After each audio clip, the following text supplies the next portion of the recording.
Continuando então aqui, falando sobre um pouquinho mais sobre Ford, o Ford fez uma das maiores fortunas do mundo graças ao constante aperfeiçoamento dos seus métodos, processos e produtos. É o que a Ford faz até hoje, tá, gente? A Ford é uma indústria automobilística que ela é muito bem vista no mundo todo. No mundo todo. Ela perde só e somente para os japoneses, ou seja, para a Toyota, tá? Se vocês forem pesquisar os carros da Ford, o preço da tabela FIPE deles, né? São modelos que baixam muito pouco, tá? De valor no mercado. Eles são muito valorizados, tá? Por sua qualidade, pela sua matéria-prima, que também é de muita qualidade, pelo processo, pela metodologia que eles utilizam, pela valorização que eles dão aos seus colaboradores e aos seus clientes. Aos seus clientes, tá? Por meio da racionalização da produção, ele idealizou a linha de montagem, o que permitiu a produção em série. O que é isso, tá? Foi um método que permitia fabricar grandes quantidades de um determinado produto padronizado. Por isso que a gente fala sobre o T, o Ford T, o primeiro carro, principalmente, só existia carros da cor preta. Não possuía de outra cor, tá? Por que isso? Ora, com o maquinário que se tinha naquela época, né, as pistolas de pintura, por exemplo, de tintura, se tu vai fazer carros de diversas cores, ou duas que seja mesmo, tu perde tempo. E ele buscava produzir em grande quantidade. Então, ele instituiu um carro que era só preto.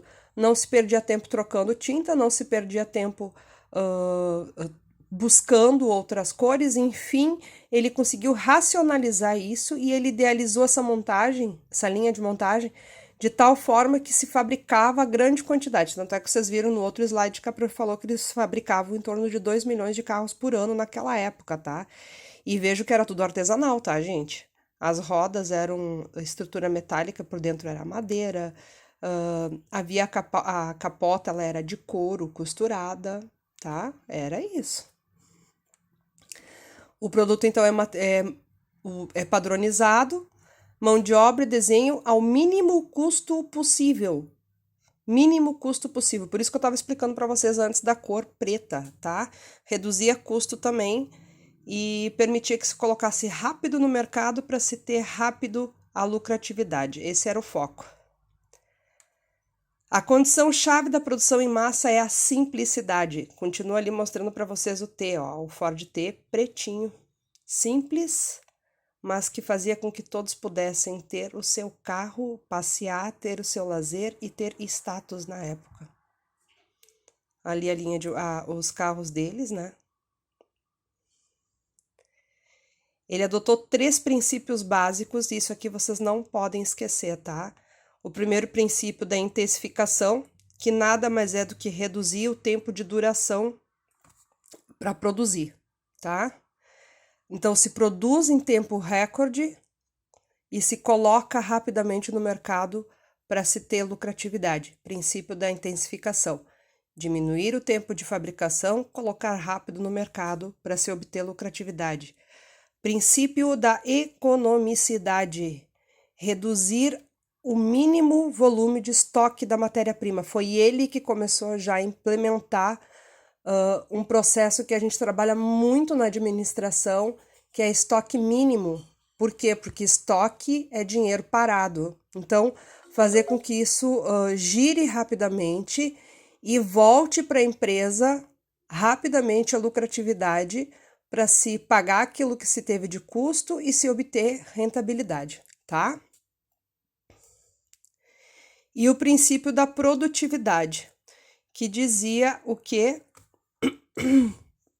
Consiste em aumentar a capacidade de produção do homem no mesmo período, por meio da especialização e da linha da montagem. Assim, o operário pode ganhar mais no mesmo período de tempo e o empresário ter maior produção.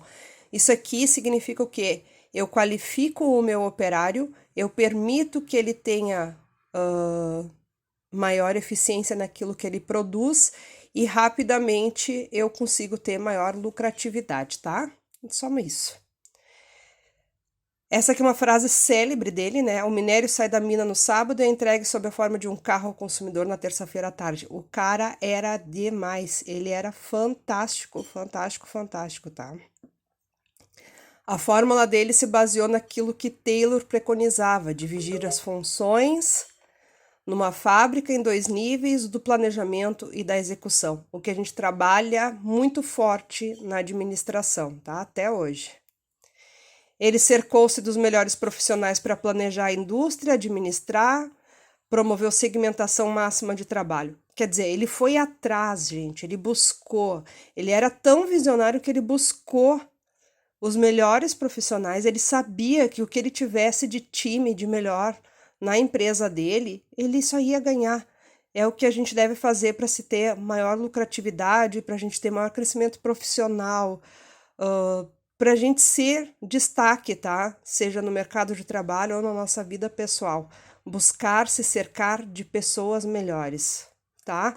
Ford foi fantástico, ele é fantástico e para mim, pelo menos para mim, Prof. Josi, ele é um dos melhores profissionais e pesquisadores da administração, tanto é que até hoje possui aí in memoriam, né, todos esses estudos e a gente continua seguindo ele fortemente, tá? Beijão, galera. Espero que tenham gostado e que tenham aprendido um pouquinho mais sobre Fordismo.